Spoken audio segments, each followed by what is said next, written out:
안녕하세요. 저는 평범한 50대 주부입니다. 썰밤 사연을 듣다 돌아가신 친정엄마 생각이 나서 이렇게 글을 쓰게 됐어요. 저희 친정엄마는 약 10년 전 불의의 사고로 목숨을 잃으셨는데요. 가시는 길에도 하나뿐인 딸이 걱정됐는지 큰 선물을 주고 가셨어요. 덕분에 저를 괴롭히던 쓰레기 같은 전남편과 시어머니에게 통쾌한 복수도 해주고요. 한평생 가난하게 살던 제가 지금은 사모님 소리 들으며 손에 물 한 방울 안 묻히고 살고 있네요. 친정엄마의 선물로 어떻게 이런 인생 역전이 가능했는지 지금부터 속 시원하게 털어놔 볼게요. 어린 시절 저희 집은 참 지지리도 가난했어요. 당시 부모님은 감자 농사를 지으셨는데요. 흉작이면 당연히 그해 수입은 마이너스였고요. 풍작이면 남들 역시 풍작이라 시장 가격이 쫙 내려가서 손해를 보셨죠. 심지어 농사 짓는 땅도 남의 땅을 빌린 거라 매년 어마어마한 새까지 물어야 했어요. 삼시세끼 배부르게 먹어본 기억이 없다면 말 다 했죠 뭐. 세 식구가 소면 하나를 사다 맹물에 간장만 타서 끓여 먹는 것도 다반사였네요. 학교 육성회비를 못 냈다는 이유로 반 친구들 앞에서 선생님한테 종아리를 맞았던 건 아직도 가슴에 깊은 상처로 남아 있습니다. 시간이 흐를수록 저희 집은 점점 더 가난해졌어요. 급기야 가뭄이 극심했던 어느 해에는 농사를 완전히 망쳐버렸고요. 땅세를 낼 돈이 없어 마을 이장님에게 큰 빚까지 지고 말았죠. 만약 제가 집안의 가장이었다면 저는 농사를 때려치고 막노동을 해서라도 어떻게든 처자식을 건사하려고 노력했을 거예요. 하지만 저희 아빠는 좀 달랐어요. 당시 저로서는 이해하기 힘든 너무나 충격적인 선택을 하셨죠. 바로 도피였어요. 여보, 돈 벌어올게. 조금만 기다려줘. 우리 딸 순자 잘 부탁해. 미안해. 그 짧은 편지 한 장만 달랑 남기고 아빠는 종적을 감춰버렸어요. 당시 제 나이는 고작 10살이었지만 돈 벌어오겠다는 아빠의 말을 그대로 믿을 만큼 순진하진 않았어요. 그쯤 이장님이 허구한 날 집에 찾아와 빨리 돈 갚으라며 행패를 부리곤 했으니까요. 심약한 아빠가 그걸 견디지 못해 저와 엄마를 버리고 혼자 도망쳤다는 생각만 들었네요. 배신감에 절로 눈물이 나왔죠. 그때 결심했어요. 앞으로 내 인생에 아빠는 없다고. 그 사람은 죽은 사람이나 다름없다고. 그날 이후 집안의 가장은 엄마가 됐어요. 당시 엄마 나이는 겨우 30. 지금의 저보다도 한참 어린 나이였죠. 엄마는 이장님에게 진 빚을 갚기 위해 쉼없이 일했어요. 식당 설거지, 남의 집 식모살이, 시장 가판 청소 등 돈이 되는 일이라면 닥치는 대로 뭐든 다 하셨죠. 그렇게 고생했기 때문일까요? 엄마는 쉰이 넘어가기도 전에 허리가 굽으셨고요. 머리도 하얗게 세어버려 10살은 더 들어 보였네요. 그런 엄마가 너무 불쌍하고 안쓰러웠어요. 동시에 엄마를 그렇게 만드는데 원인 제공을 한 아빠가 죽을 만큼 미웠죠. 하지만 엄마는 결코 아빠를 원망하는 법이 없었어요. 오히려 아빠가 무사하게 건강하게 돌아오길 바라며 매달 절에 공양까지 했죠. 그런 엄마가 얼마나 미련해 보였는지 몰라요. 엄마는 바보야? 아빠는 우릴 버린 거라고. 절에 그깟 공양 좀 한다고 다시 돌아올 리가 없잖아. 순자야, 너희 아빠 그럴 사람 아니라니까. 편지에도 썼잖아. 돈 벌어오겠다고. 조금만 기다리라고. 아빠 떠난 지도 벌써 5년이 넘었어. 정말 우리를 버린 게 아니라면 전화 한 통쯤, 아니 편지 한 줄쯤은 써서 보내줘야 하는 거잖아. 돈 벌어올 테니까 조금만 기다리라고? 그건 그냥 본인이 나쁜 사람 되기 싫어서 비겁하게 둘러댄 거야. 아빠는 절대 안 돌아와, 절대! 긴 시간 동안 연락 한 번 없는 아빠도 미웠고 그런 아빠를 기다리는 어리석은 엄마도 싫었어요. 자연스레 집을 멀리하고 학교도 잘 안 나가게 됐죠. 그렇다고 불량 청소년이 된 건 아니었어요. 그러기엔 돈에 대한 제 집착이 너무 강했거든요. 방황한다고 해서 어디서 쌀이 나오고 떡이 나오는 것도 아니잖아요. 대신 저는 새벽같이 일어나 신문을 돌리고 낮에는 시장 국수 가게에서 서빙을 하며 부지런히 돈을 벌었어요. 그리고 어느 정도 목돈이 모일 때마다 그걸 엄마에게 건넸죠. 빚을 조금이라도 갚으라고요. 처음엔 거절하던 엄마도 나중에는 못 이기는 척 봤더군요. 그럼 내심 집안에 조금이라도 도움이 됐다는 생각에 마음이 놓였네요. 엄마도 조금은 덜 고생하겠구나 하고 말이죠. 아무리 밉고 싫어도 어쩌겠어요. 제 하나뿐인 엄만데. 사실 어린 나이에 돈을 번다는 게 쉽지만은 않았어요. 특히 국수가게 사장님은 일찌감치 남편을 여의고 여자 혼자 몸으로 장사를 해와서일까요? 기분파에 입도 거친 분이라 마음을 다칠 일이 많았어요. 제가 조금만 굶떠도 바로 욕이 날아왔고요. 자기 기분이 안 좋을 땐 하루 종일 부려먹으면서 밥 한 끼 챙겨주지 않았네요. 그래도 제가 버틸 수 있었던 건 한 남자 덕분이었어요. 사장님의 하나뿐인 아들이었는데요. 가게 일손이 부족할 땐 종종 와서 일을 거들어주곤 했어요. 서울 남자처럼 얼굴이 하얗고 키도 훤칠하니 큰 잘생긴 남자였죠.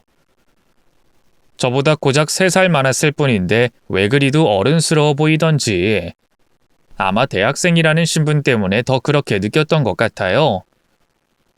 저는 대학 입학은커녕 고등학교도 다니다만 중졸이었으니까요. 아이, 순자 안녕? 오랜만에 보네. 그동안 잘 지냈어? 그 사람은 저를 보며 살갑게 웃으며 말을 걸어주곤 했어요. 그런 남자의 면역이 없던 저는 시뻘개진 얼굴로 고개나 간신히 끄덕이는 정도였죠. 그런데도 오빠는 지치지도 않고 저를 볼 때마다 친근하게 굴었어요. 밥은 먹었냐? 날씨가 좋다. 일은 힘들지 않냐? 자기 엄마 가게에서 일하는 여자아이한테 할 법한 의례적인 말들이었지만 그래도 너무 설렜네요. 그때까지만 해도 상상도 할 수 없었어요. 제가 오빠와 그런 사고를 치게 될 거라고는 말이죠. 제가 그 국수 가게에서 일한 지 4년쯤 됐을 때였어요. 그쯤엔 저도 일이 많이 손에 익어서 사장님 없이 혼자 가게를 볼 때도 있었는데요. 그날도 사장님은 일이 있다며 일찌감치 퇴근하고 저 혼자 가게를 보고 있었어요. 비가 억수같이 쏟아지는 날이라 손님은커녕 길을 지나가는 개미새끼 한 마리 보이지 않더라고요. 마감 시간이 되자마자 칼같이 가게 문을 닫고 퇴근 준비를 시작했죠. 그런데 갑자기 문이 덜컥 열리면서 누군가 안으로 들어왔어요. 영업 끝났다고 말하려던 저는 상대의 얼굴을 확인하고 그대로 굳어버렸어요. 안으로 들어온 사람은 다름 아닌 오빠였거든요. 무슨 일이 있었는지 비에 홀딱 젖은 채였죠. 아니, 원석 오빠, 이 시간에 웬일이세요? 우산 없었어요? 저는 허둥지둥 수건을 찾아 오빠에게 건넸어요. 하지만 오빠는 받을 생각도 없이 멍하니 저를 쳐다만 보더군요. 뭔가 이상했죠. 그때 비릿한 비냄새 사이로 진한 술 냄새가 훅 끼쳤어요. 오빠 술 먹었어요? 미안해, 순자야. 이대로 집에 가면 어머니한테 혼날 것 같아서 가게로 왔어. 요즘 가게 계속 너 혼자 마감하잖아. 그래도 비를 이렇게 많이 맞았는데 집으로 갔어야죠. 뜨신 물에 씻고 얼른 옷 갈아입어야 감기 안 걸릴 텐데. 얼른 집으로 가요. 네? 그럼 미운 말 하지 마. 나 너 보고 싶어서 온 건데. 생각지도 못한 오빠의 말에 얼마나 놀랐나 몰라요. 얼떨떨한 표정으로 쳐다만 보자 오빠가 말없이 눈을 맞춰왔어요. 짧은 침묵이 흐른 것도 잠시. 이내 오빠가 저를 꽉 끌어안고 입을 열었어요. 내 마음 정말 몰랐어? 나 너 처음 본 순간부터 관심 있었는데. 몰랐어요. 안 그럼 내가 공부하기도 바쁜데 왜 맨날 가게 일도로 나왔겠어. 그럼 저 보려고 그랬다는 거예요? 시간 지나면 내 마음도 자연스럽게 사라지겠지 했는데 아휴, 이게 계속 커져가기만 하네. 그래서 이렇게 술 먹고 용기 내서 내 마음 고백하는 거야. 순자, 넌 나 어떻게 생각해? 오빠가 빤한 시선으로 저를 쳐다봤어요. 절로 얼굴이 붉게 달아올랐고 심장은 마치 커다란 복을 삼킨 것처럼 쿵쾅거렸죠. 제가 뭐라고 입을 열기도 전에 오빠가 천천히 제 쪽으로 고개를 숙였어요. 저도 모르게 반사적으로 눈을 감았고요. 이내 입술에 따뜻한 무언가가 와닿았죠. 제 인생의 첫 키스였어요. 그렇게 오빠와 저는 하룻밤을 함께 보내게 됐고요. 자연스럽게 연인 사이로 발전했습니다. 원래 가게 사장님께는 저희 사이를 비밀로 할 생각이었어요. 사장님이 하나뿐인 아들을 얼마나 아끼는지 잘 알았기 때문이죠. 하지만 생각지도 못한 사건 때문에 결국 저희 사이를 알릴 수밖에 없었는데요. 글쎄, 제 뱃속에 남자친구의 아이가 들어선 거예요. 아직도 그날의 기억이 생생해요. 몸이 너무 이상해서 임신 테스트기를 해보니 2줄이 떴죠. 너무 무섭고 막막해서 혼자 덜덜 떨다 그날 밤 남자친구에게 얘기했어요. 오빠, 아무래도 나 임신한 것 같아. 혹시 남자친구가 싫어하면 어쩌지 얼마나 걱정했는지 몰라요. 하지만 다행히 남자친구는 놀라던 것도 잠시 이내 제 손을 꼭 잡아줬어요. 그리고 제가 그토록 바라던 말을 해줬죠. 걱정하지 마, 순자야. 너랑 뱃속의 아이 내가 꼭 책임질 테니까. 책임지겠다는 건 결혼하자는 거예요? 결혼? 그래. 뭐 애가 생기면 당연히 그래야겠지. 걱정하지 마. 난 우리 아버지처럼 무책임한 남자 아니니까. 그때 처음으로 남자친구의 아버지에 대해 알게 됐어요. 몰랐는데 남자친구도 저와 마찬가지로 아버지에 대한 상처가 있더군요.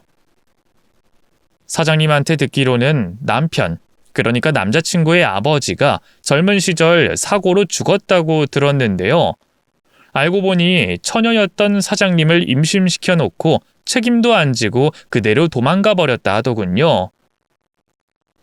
남자친구는 그런 아버지가 되고 싶지 않다고 얘기하며 저를 꽉 안아줬어요. 난 우리 아버지처럼은 절대 안 살 거야. 좋은 아버지가 될 거라고. 그러니까 걱정하지 마, 순자야. 그 길로 남자친구는 저를 데리고 사장님에게 갔어요. 그리고 자초지종을 설명한 뒤 결혼하고 싶다고 말했죠. 당연히 사장님은 난리가 났어요. 난 이 결혼 절대 허락 못한다. 내가 널 어떻게 키웠는데?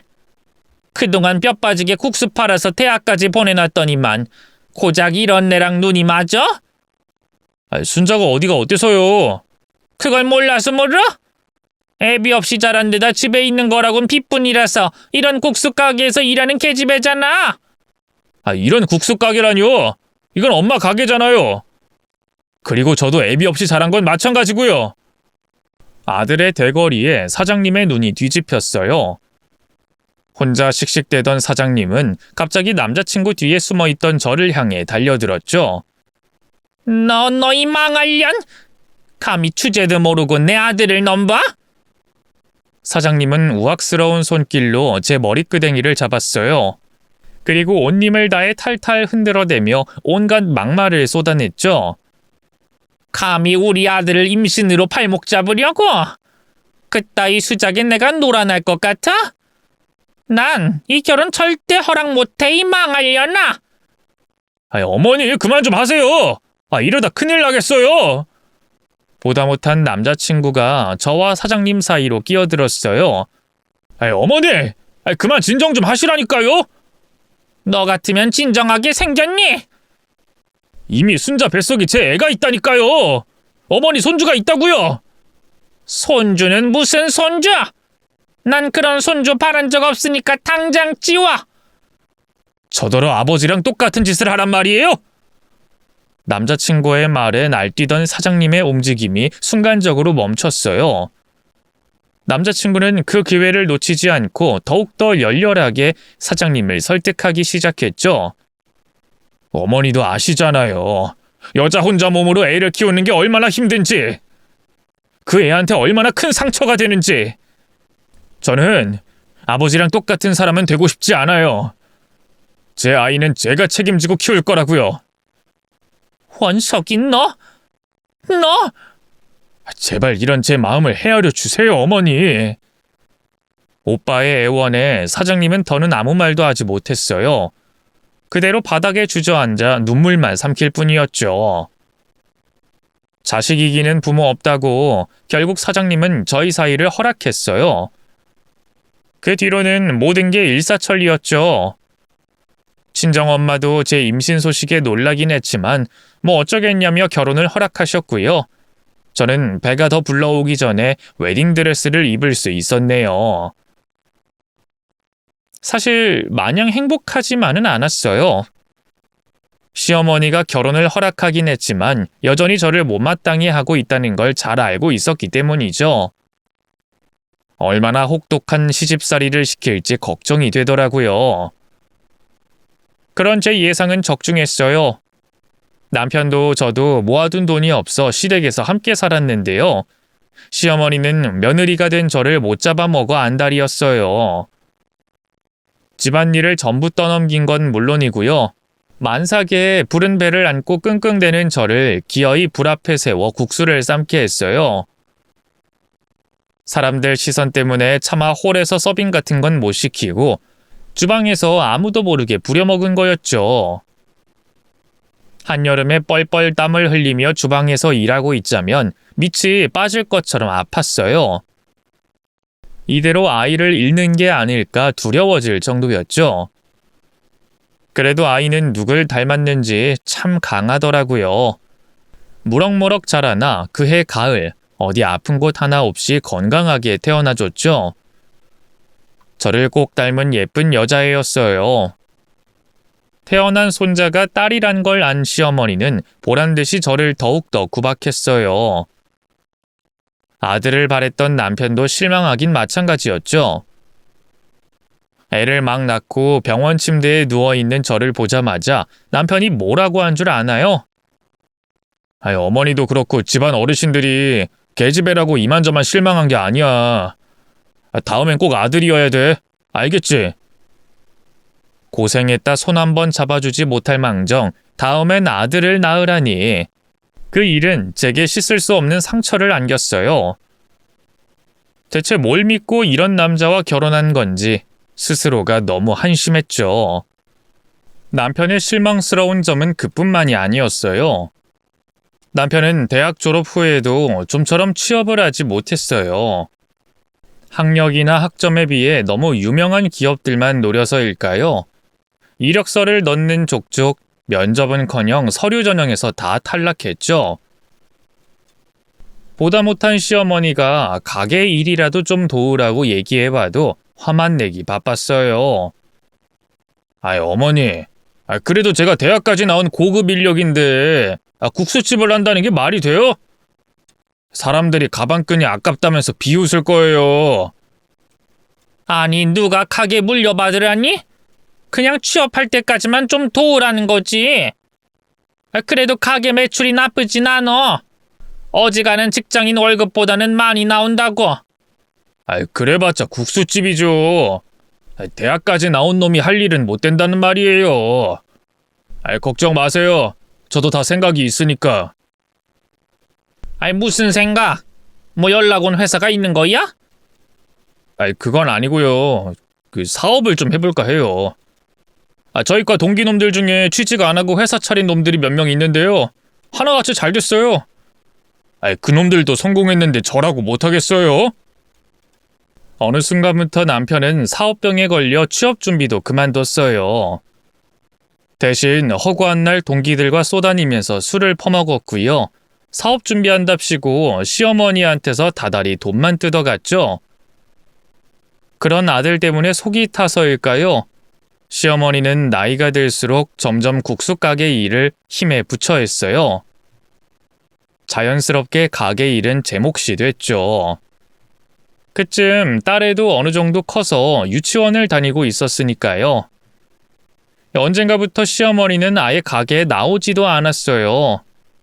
그저 집에 틀어박혀 텔레비전을 보거나 친구들과 여기저기 놀러 다니기 바빴죠. 혼자 애 키우랴 살림하랴 국수 가게 운영하랴 몸이 10개라도 부족했네요. 남편에게 좀 도와줄 수 없냐고 하소연도 해봤지만 그때마다 남편은 시어머니한테 하던 말을 앵무새처럼 반복했어요. 당신까지 왜 이래? 나 대약물 먹은 놈이야. 근데 무슨 국수 가게를 해? 미쳤어? 가게 나오는 게 정 싫으면 집안일이라도 좀 도와줘요. 밥 먹고 설거지라도. 진짜 너무 힘들어서 그래요. 국수 가게도 원래 어머니랑 일하시던 아주머니랑 저 이렇게 셋이서 하던 건데 인건비 올렸다는 이유로 어머님이 일하시던 아주머니 잘랐잖아요. 그래놓고 당신도 더는 가게 안 나오시고 지금 저 혼자 감당하고 있는데 너무 힘들어요. 거기에 새별이도 봐야 하고 집안일도 해야 하고 잠잘 시간도 없다고요. 당신 우리 엄마 성격 몰라? 남자가 부엌 들어가면 큰일 나는 줄 아는 분이야. 당신 돕는답시고 나서면 남자가 무슨 애를 키우고 살림하냐면서 난리치실 게 뻔하다고. 정 힘들면 차라리 가게에 사람을 한 명 더 구해. 그럼 자기가 시어머니한테 얘기 좀 해주면 좋으련만 남편은 여전히 방관자처럼 굴었어요. 견디다 못해 시어머니에게 슬쩍 얘기를 꺼내봤지만 야단만 맞았죠.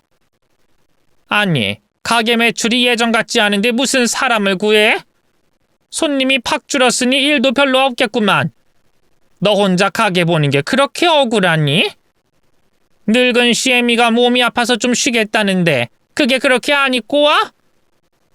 아니요, 어머님, 그게 아니라요. 손님이 줄긴 했어도 일 자체가 많이 줄진 않았어요. 여전히 재료도 손질해야 하고 국수도 끓여야 하고 홀도 봐야 하고 제가 가게만 하는 것도 아니고 새별이도 있고 집안일도 있잖아요. 저 혼자선 벅차서 그래요. 아이고, 나 젊을 적엔 애 키우면서 살림도 하고 가게 일도 하고 그 와중에 밤잠 줄여가면서 면도날 붙이는 부업까지 했다. 어디 주제도 모르고 게으름을 피우려고 해? 가진 거 하나 없이 맨몸으로 시집 왔으면 더 부지런히 일해야지. 시어머니의 막말에 얼마나 서러웠는지 몰라요. 그 뒤로 차마 가게에 사람 좀 더 뽑아달라는 말은 할 수가 없었죠. 하지만 셋이 하던 일을 혼자 하려니 구멍이 생기기 마련이었어요. 음식이 너무 늦게 나온다든지 계산이 제대로 안 된다든지 하는 자질구레한 실수들이 반복됐죠. 결국 몇 안 되던 단골 손님들도 하나둘 떠나가기 시작했고요. 매출은 날이 갈수록 줄어들었어요. 그런데도 시어머니는 제 탓이라면서 저만 죽일 듯이 잡았네요. 그런 상황에서 남편도 눈치가 보이긴 했나 봐요. 늘 말로만 사업 하던 사람이 진짜로 건강용품 관련 회사를 차리고 뭔가를 하긴 하더군요. 하지만 차라리 안 하니만 못한 일이었어요. 사업의 사자도 모르고 무작정 시작한 일이니 성공할 리가 없잖아요. 결국 남편 회사는 반년도 안 가 폭삭 망해버렸고요. 수익을 내긴커녕 억대 빚만 지게 됐네요. 당장 빚을 청산할 만한 재산이라곤 가게가 전부였어요. 하지만 차마 가게를 팔 수는 없었죠. 국수 팔아 번 돈으로 그나마 내 식구가 입에 풀칠이나마 하고 살았으니까요. 저는 가게는 절대 팔 수 없다고 둘이서 부지런히 국수를 팔아 빚을 갚아나가자고 말했어요. 남편도 사업까지 망한 와중에 더는 버팅길 수 없었는지 알겠다고 하더군요. 그렇다고 남편이 성실하게 가게 일을 도운 건 아니에요. 일주일에 사나흘은 친구들과 어울려 술 퍼먹기 바빴고요. 가게로 나와서도 텔레비전이나 들여다볼 뿐이었죠. 그래도 손이 모자랄 때 뭘 시키면 하는 신용은 했으니까요. 뭐 없는 것보다는 있는 게 훨씬 나았네요. 하루하루 힘들게 버티며 살아가는 와중에도 시간은 화살같이 빠르게 흘렀어요. 먹고 사느라 바빠 그쯤엔 친정엄마와 거의 연락도 못하고 지냈는데요. 하루는 웬일로 엄마에게 전화가 왔어요. 할 말이 있다면서 좀 보자고 하더군요. 딸은 출가 외인이라며 시집간 이후로 먼저 연락도 잘 안 하던 엄마였기에 무슨 일인지 궁금했어요. 그래서 반나절만 시어머니에게 가게를 맡겨두고 친정으로 향했죠. 그런데 저를 맞이한 건 친정엄마 혼자가 아니었어요. 정말 충격적이게도 아빠가 함께였죠. 무려 18년 만에 재회였어요. 그 사이 아빠의 얼굴은 새까맣게 타 쪼글쪼글해졌고 머리도 희끗희끗해졌더군요. 놀라서 아무 말 못하는 저를 보던 아빠가 슬그머니 앞으로 나섰어요. 순자야, 우리 딸 그동안 잘 지냈어? 아빠의 목소리를 듣는 순간 속에서 왈칵 무언가가 치밀어 오르더군요. 그리움이었냐고요? 아니요. 분노였어요. 처자식 버리고 도망간 주제에 무슨 염치로 다시 돌아온 건지 기가 막히더군요. 누구세요? 제 차가운 되물음에 아빠는 당황해 어쩔 줄 몰라 했어요. 아빠야, 순자야. 아빠 못 알아보겠어. 전 아빠 없는데요. 저희 아빠는 오래전에 죽었어요. 그러자 아빠가 갑자기 털썩 무릎을 꿇었어요.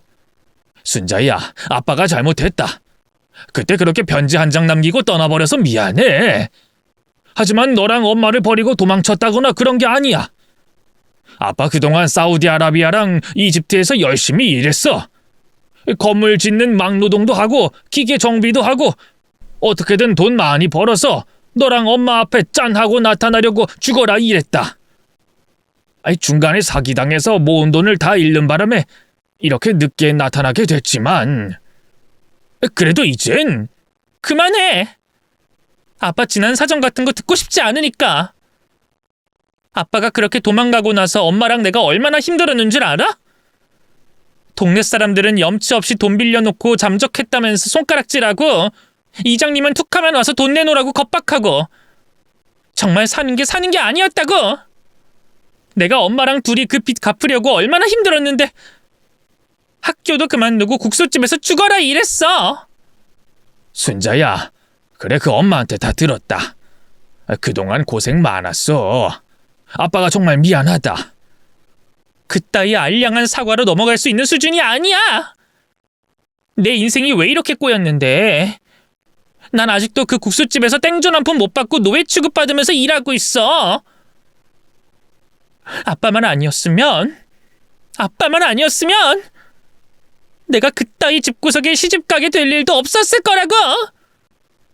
말도 안 되는 책임 떠넘기기였어요.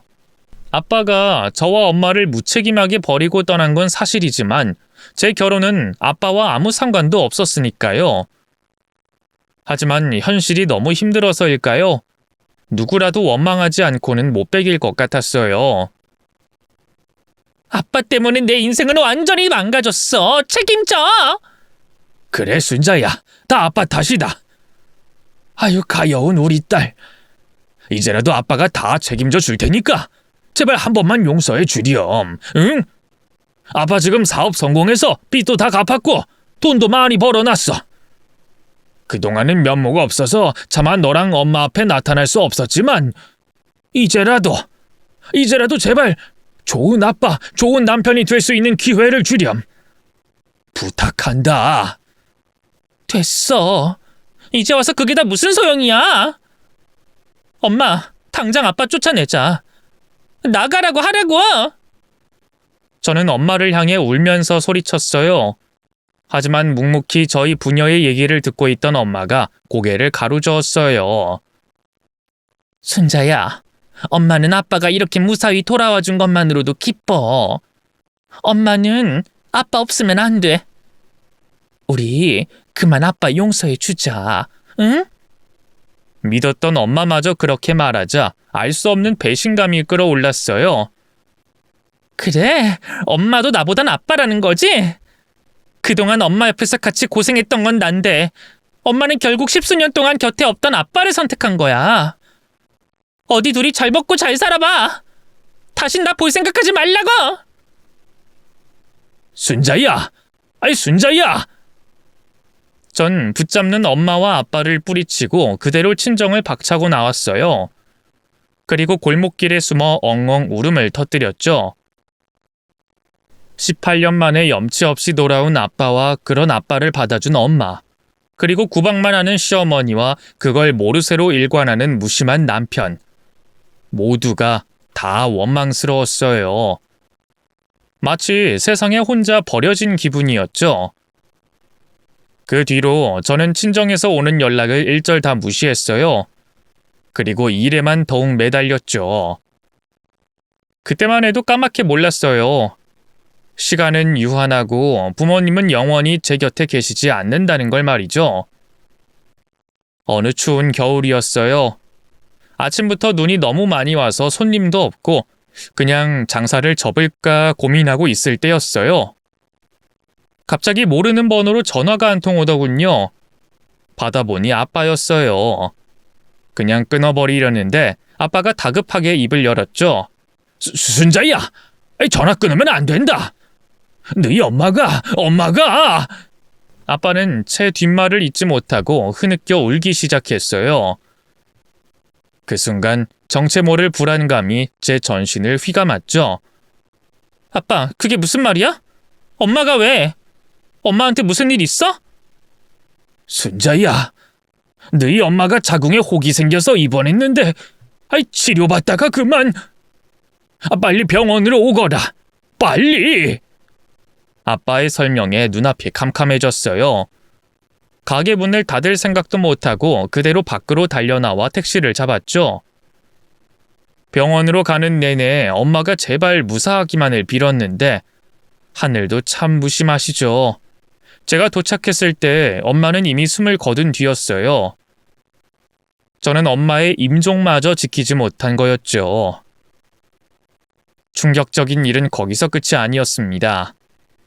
엄마는 단순히 병으로 사망한 게 아니었어요. 엄마가 갑자기 왜 이렇게 된 거야? 분명 며칠 전까지만 해도 건강했는데 자궁의 혹 제거하는 게 그렇게 위험한 수술이었어? 제 추궁에 돌아온 아빠의 대답은 너무나 경악스러웠어요. 아니야. 병원에서 그렇게 위험한 수술도 아니라고 했고, 무엇보다 아직 수술 받기도 전이었다. 엄마는 원래 오늘 수술 받을 예정이었어. 그럼 대체 왜? 수술 전날 미리 입원해서 상태를 확인했거든. 그때 간호사가 엄마한테 무슨 주사를 놨는데 그때 이후로 엄마 상태가 갑자기 이상해졌어. 갑자기 숨도 못 쉬고 열이 펄펄 끓고 간호사한테 무슨 약을 놓은 거냐고 물어봐도 자꾸만 말이 바뀌지 뭐냐. 안 되겠다 싶어서 너한테 전화하고 병원 측에 따지려고 했는데 그 사이에 너희 엄마는 벌써. 의사 말로는 사망 원인이 급성 심근염이라고 하는데 그게 말이 되냐? 자궁부록으로 입원한 사람이 갑자기 급성 심근염이라니. 아빠 생각엔 병원에서 뭔가 실수한 것 같다. 자기들이 죽여놓고 지금 모른 척 은폐하려는 것 같아. 그럼 엄마가 의료사고로 죽었다는 거야? 제 물음에 아빠는 묵묵히 고개를 끄덕였어요. 저도 처음엔 반신반의했는데요. 묘하게 저자세인 병원의 태도며 조심스러운 대응이 수상하더라고요. 아빠와 상의 끝에 병원을 고소하기로 했죠. 그러자 갑자기 병원장이란 사람이 저희 부녀를 보자고 하더군요. 그리고는 고개 숙여 사과하더라고요. 맞아요. 엄마는 의료사고로 사망한 게 맞았어요. 진짜 원인은 약물 오투약으로 인한 급성 심근염이었죠. 간호사가 의사의 오더를 착각해 약을 잘못 주사했다고 하더군요. 병원에서는 어마어마한 보상금을 제시했지만 그게 다 무슨 소용인가요? 이미 엄마는 죽고 없는데. 생각지도 못한 사고로 허망하게 엄마를 떠나보내고 나니 미칠 것 같았어요. 장례식장에서 조문객을 받을 생각도 못하고 엄마 영정사진 앞에서 목 놓아 울기만 했죠. 그러다 결국 실신까지 하고 말았네요. 정신을 차렸을 땐 이미 하루가 지난 뒤였어요. 아빠는 어디 갔는지 보이지 않아 친척분에게 물어보니 병원 측에 엄마 문제로 따지러 갔다고 하더군요. 아빠 심정도 말이 아니겠다 싶어 가슴이 아팠어요. 아빠가 없으니 저라도 조문객 맞이는 해야겠다 싶더라고요. 그래서 이를 악물고 병원에서 장례식장으로 내려왔는데요. 그때까지 시어머니와 남편이 가지 않고 자리를 지키고 있더라고요. 고마운 마음에 달려가려던 것도 잠시 저를 발견한 시어머니가 혀를 찢찢 차더군요. 어멈, 너 울다가 혼절했었다며? 아, 네, 맞아요, 어머님. 너도 참 유난이다. 유난이야. 유난이란요? 사람은 어차피 태어난 이상 다 죽게 돼 있어. 엄마 잃은 게 너 혼자도 아니고 꼭 그렇게 유난을 떨어야겠니? 위로는 못해줄 망정 쏟아지는 막말에 사지가 덜덜 떨리기 시작했어요. 시어머니가 평소 제게 고운 말 한 번 한 적 없는 분인 건 맞았어요. 하지만 설마 친정엄마 장례식장에서조차 이렇게 나올 줄이야. 사람 같지도 않은 그 행태에 속이 뒤집히는 것 같더군요. 그런 제 상태를 아는지 모르는지 구석에 앉아 편육만 입에 우겨넣고 있던 남편이 말을 보탰어요. 그냥 둬요, 어머니. 원래 저 사람이 좀 심각한 구석이 있잖아요. 아이, 애가 참 그렇다. 아이, 뭐 하나 똑부러진 구석이 없어. 그러니 우리 국수 가게도 다 말아먹었지. 아이, 그렇다고 시집 올 때 뭘 가져오기랬어. 아들을 낳아주기랬어. 아주 쓸모나곤 하나도 없다니까. 그때 내 눈에 흙이 들어오는 한이 있어도 결혼을 끝까지 반대했어야 하는데. 어머니, 그 얘기는 왜 또 꺼내요? 제 책임감 때문에 어머니가 져주신 거죠, 뭐. 어머니 덕분에 전 아버지처럼 친자식 버리는 짓은 안 할 수 있었잖아요. 그래, 우리 아들은 그런 논팽이하고는 다르지 달라. 덕분에 어멈만 남자 잘 만나서 노났지 뭐냐. 모자의 대화를 듣고 있자니 분노로 온몸이 부들부들 떨렸어요. 그동안 이런 사람들을 그래도 내 가족이랍시고 책임지려고 했던 스스로가 너무 한심하더군요. 무엇보다 돌아가신 엄마한테 너무 죄송했네요. 그걸 아는지 모르는지 남편은 편육을 씹어 삼킨 후 꺽 긴 트름을 하며 다시 입을 열었어요. 그보다 당신 왜 말 안 했어? 장모님 돌아가신 게 의료사고 때문이라는 말이 있던데. 간호사가 주사를 잘못 놨다고. 사실이야? 그건 어떻게 알았어요? 문상객들 하는 얘기 들었지. 사실이구나. 믿을 수 없게도 남편의 얼굴에는 미소가 번졌어요. 잘 됐어. 의료사고라 보상금 두둑하게 나오겠네. 그걸로 빚도 갚고 하면 좀 한숨 돌릴 수 있겠다.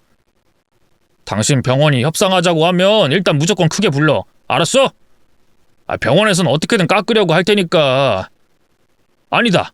병원에서 연락 오면 나 불러. 알았어? 협상이라면 당신보다 내가 더 잘할 테니까. 더는 견딜 수가 없더라고요. 그대로 남편에게 달려가 테이블에 있던 육개장을 얼굴에 던져버렸어요. 싱글벙글 웃고 있던 남편 놈은 시뻘건 육개장을 뒤집어 쓴 채로 굳어버렸죠. 당신 미쳤어? 지금 뭐 하는 거야? 뒤늦게 정신을 차린 남편이 왈칵 성을 냈어요. 저도 지지 않고 대거리를 했죠. 너야말로 미쳤어? 지금 우리 엄마가 의료사고로 그렇게 허망하게 갔는데 뭐? 보상금이 어쩌고 어째? 네가 그러고도 인간이야? 처음으로 남편에게 목소리를 높여 따진 것 같아요. 남편의 두 눈이 경악으로 물들더군요. 당신 지금 뭐라고 했어? 뭐? 너? 장모님 돌아가셔서 마음이 안 좋은 건 알겠는데 그래도 이건 아니지? 감히 남편한테 너너거리면서 육개장을 집어던져? 네가 짓거린 말을 생각해봐. 뭐? 잘 됐어? 보상금 두둑하게 나오겠네? 어디 감히 그따위 망발로 우리 엄마 죽음을 모독해? 참나, 내가 뭐 보상금 받아야 하니까 장모님 돌아가시라고 등이라도 떠밀었어? 기왕 돌아가신 거 보상금이라도 두둑히 받게 됐으니 다행이잖아. 안 그래도 당신 빚 때문에 허구한 날 쉬지도 못하고 일만 했는데 잘된 일 아니야? 잘된 일? 진짜 너 아직도 정신을 못 차렸구나. 애초에 그 빚을 누구 때문에 진 건데? 네가 사업하겠답시고 나댔다가 그렇게 된 거 아니야? 이게 진짜... 사업이 망한 건 남편에게 아킬레스건이나 다름없었어요. 아니나 다를까 제가 그 얘기를 꺼내자마자 남편은 흥분해서 이성을 잃었고요. 그대로 손을 뻗어 제 뺨을 때렸죠.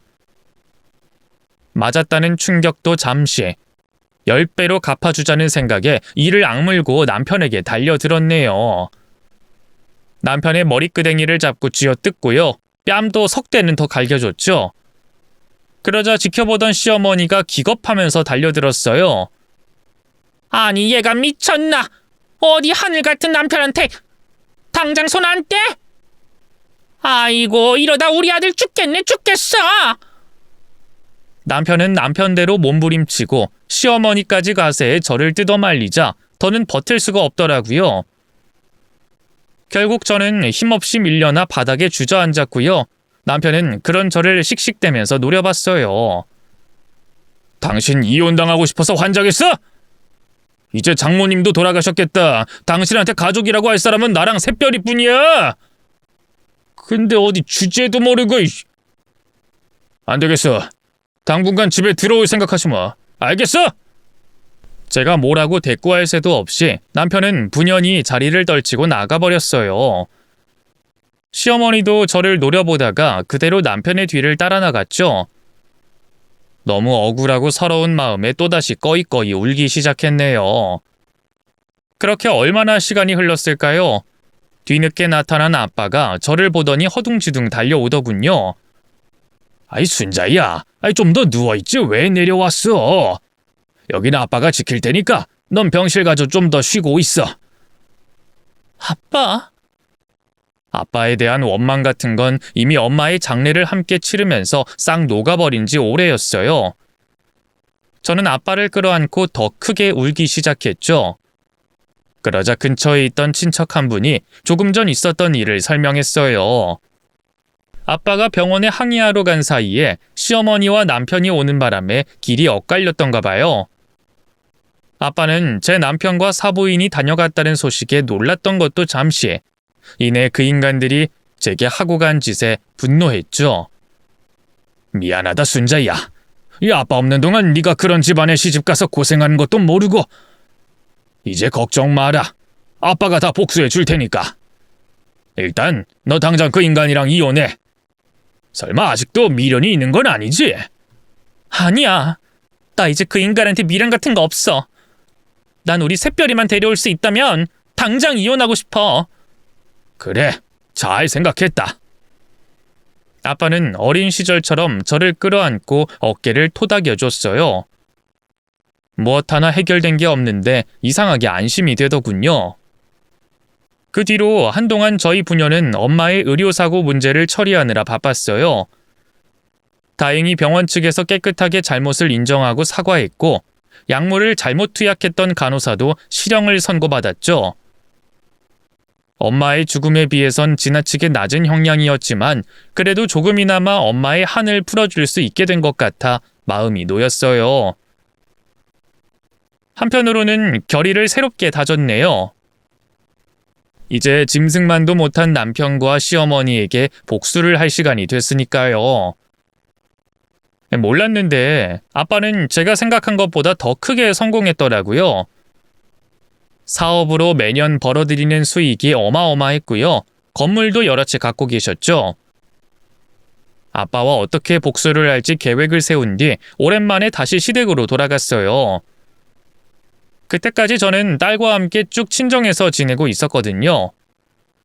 가게 일도 나 몰라라 하고 남편에게 연락도 하지 않았죠. 남편도 남편대로 자존심이 상했는지 먼저 절대 연락하지 않더군요. 그러다 제가 다시 나타나니 남편은 제가 굽히고 들어온 거라 여겼나 봐요. 아이고, 이게 누구야? 이제 좀 사과할 마음이 들었나 보지? 사과? 사과는 네가 나한테 해야지. 내가 너한테 사과를 왜 해? 제 표독스러운 대꾸에 남편의 얼굴이 와락 구겨졌어요. 아니, 이게 진짜 아직도 정신을 못 차렸네? 야, 너 진짜 이혼당하고 싶어서 그래? 너 나랑 이혼하면 어떻게 먹고 살려고 그래? 그 국수집도 우리 엄마 건데 맨몸으로 길바닥에 내쫓기고 싶어? 걱정하지 마. 난 우리 아빠가 먹여 살려주면 되니까. 능력 없는 너랑 네 엄마랑 달리 우리 아빠는 아주 능력이 차고 넘치거든. 제 말에 남편이 당황하던 것도 잠시 이내 코웃음을 쳤어요. 야, 너네 아빠 너 어릴 때 도망갔잖아. 장모님 그렇게 가고 나서 완전히 맛이 갔구만. 그러자 그때까지 저희 대화를 듣고만 있던 시어머니도 배를 잡고 웃었어요. 예, 웃기는 소리 그만하고 얼른 밀린 집안일이나 해. 내일부터 다시 가게 문도 열고. 알겠니? 제가 왜요? 저 이 사람이랑 이혼할 거예요. 집안일도 국수집도 둘이 알아서 하라고요. 아니, 얘가 진짜 뭘 믿고 이래? 너 우리 아들이랑 이혼하면 혼자 뭘 어떻게 먹고 살려고 그래? 그건 걱정 안 하셔도 될 것 같은데요. 저는 보란듯이 핸드폰을 꺼내 아빠에게 연락했어요. 그러자 1층에서 기다리고 있던 아빠가 올라왔어요. 아빠를 본 남편과 시어머니는 당황해 어쩔 줄 몰라 했죠. 인사하세요. 저희 아빠 박민수예요. 아, 얼마 전에 국수집 건물 주인 바뀌었다는 연락 받으셨죠? 그 새 건물주기도 하고요.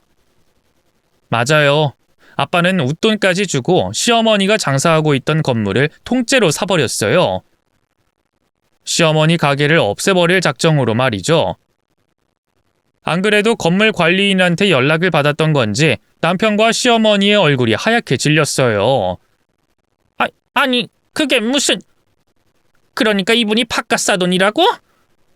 먼저 정신을 차린 시어머니가 반문했어요. 저는 냉큼 고개를 끄덕였죠. 네, 어릴 때 헤어졌다가 다시 만났는데요. 그 사이에 사업으로 엄청 크게 성공하셨지 뭐예요.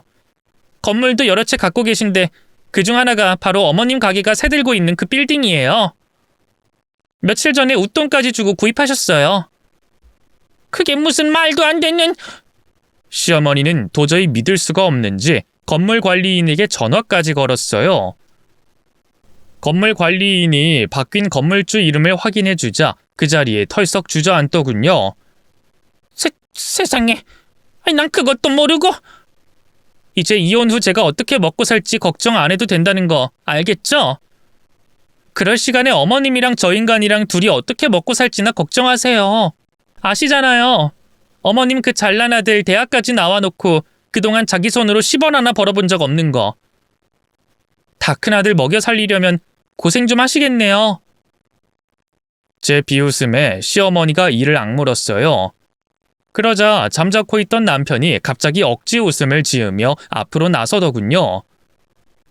여보, 왜 그래 당신? 설마 진짜로 나랑 이혼하려는 건 아니지? 잊었어? 이혼 얘기 먼저 꺼낸 건 당신이야. 그건 싸우다 보니까 홧김에 한 말이고. 난 여전히 당신 사랑해. 당신 없으면 못 산다고. 날 사랑해서 그런 게 아니라 대신 일해주고 살림해주고 애 키워줄 사람이 필요하니까 그런 거겠지. 가짜는 수작 그만 부리고 당장 이혼 서류에 도장이나 찍어. 제 말에 남편이 갑자기 털썩 무릎을 꿇었어요. 여보, 이혼은 무슨 이혼이야. 내가 다 잘못했어, 응? 그동안 당신 많이 서운하게 했던 거 알아. 이제부터는 진짜 잘할게. 제발 이혼하자는 말만 하지 말아주라. 왜?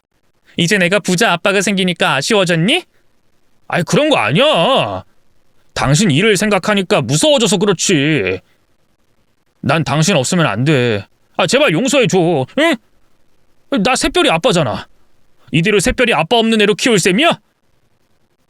딸 기저귀 한번 갈아준 적 없는 아빠면서 감히 딸의 이름을 입에 올리는 게 기가 막히더군요. 어디서 감히 우리 딸 이름을 입에 올려? 너 같은 아빠라면 차라리 없는 게 나아. 알아? 이혼 못하겠다면 변호사 선임할 테니까 각오해. 전 그대로 남편과 시어머니를 버려두고 뒤돌아섰어요. 그러자 남편이 허겁지겁 달려와 저를 붙잡으려고 했죠.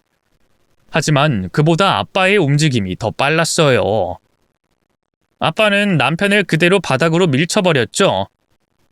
어디 더러운 손으로 내 딸을 만지려고 해?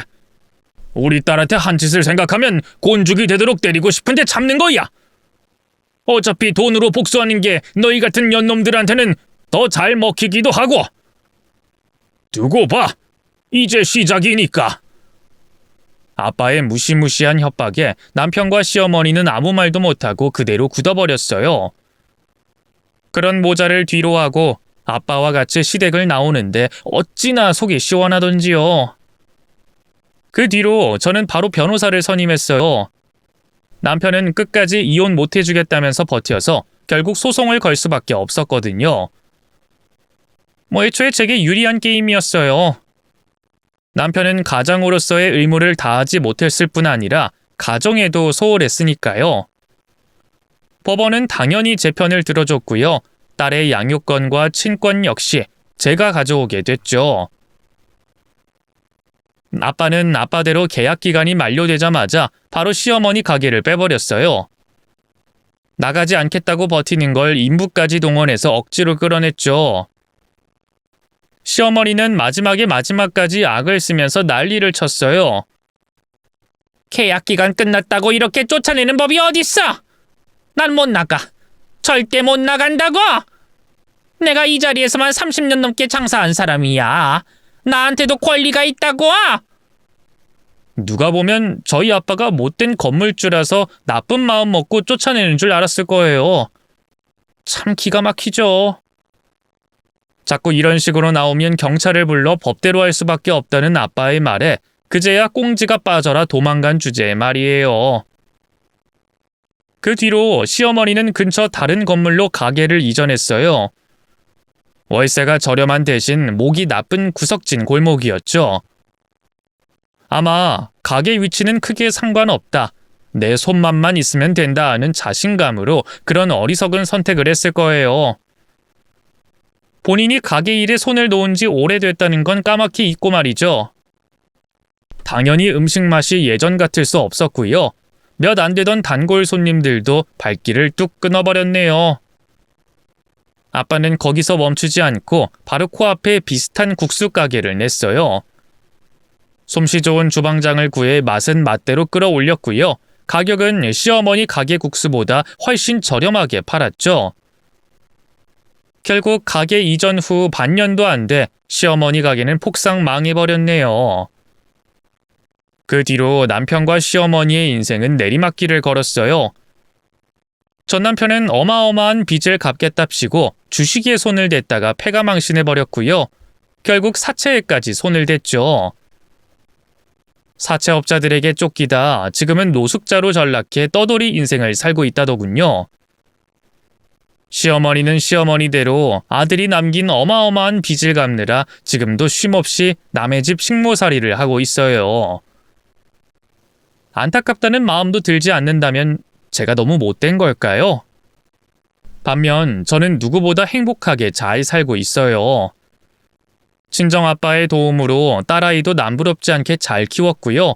좋은 남자를 만나 재혼도 했네요. 지금 남편은 전 남편과 달리 성실하고 다정한 사람이에요. 아빠와 마찬가지로 본인 사업을 하는 사람인데요. 능력 있는 사람이라 매년 벌어들이는 수익만 억대에 달해요. 덕분에 10원 하나에도 쩔쩔매던 제가 지금은 돈 걱정 없이 살고 있네요. 살림도 따로 일하는 아주머니를 쓰고 있어요. 남편이 집안일 할 시간에 하고 싶은 일 하면서 자유롭게 지내라고 배려해줘서 말이죠. 요즘 취미로 꽃꽂이와 그림을 배우고 있는데요. 얼마나 재밌는지 몰라요. 제가 이렇게 여유롭고 편안한 삶을 살게 된 건 다 돌아가신 친정엄마 덕분이라고 생각해요. 장모님이 돌아가셨는데 보상금 생각만 하는 그 인간의 탐욕스러움에 이혼을 결심한 거니까요. 불의의 사고로 돌아가신 엄마가 준 마지막 선물이 아니었을까 싶어요. 곧 있으면 엄마 기일인데요. 엄마가 좋아하던 예쁜 꽃 한 다발 사들고 찾아뵈야겠어요. 긴 얘기 들어주셔서 감사합니다. 모두 건강하세요.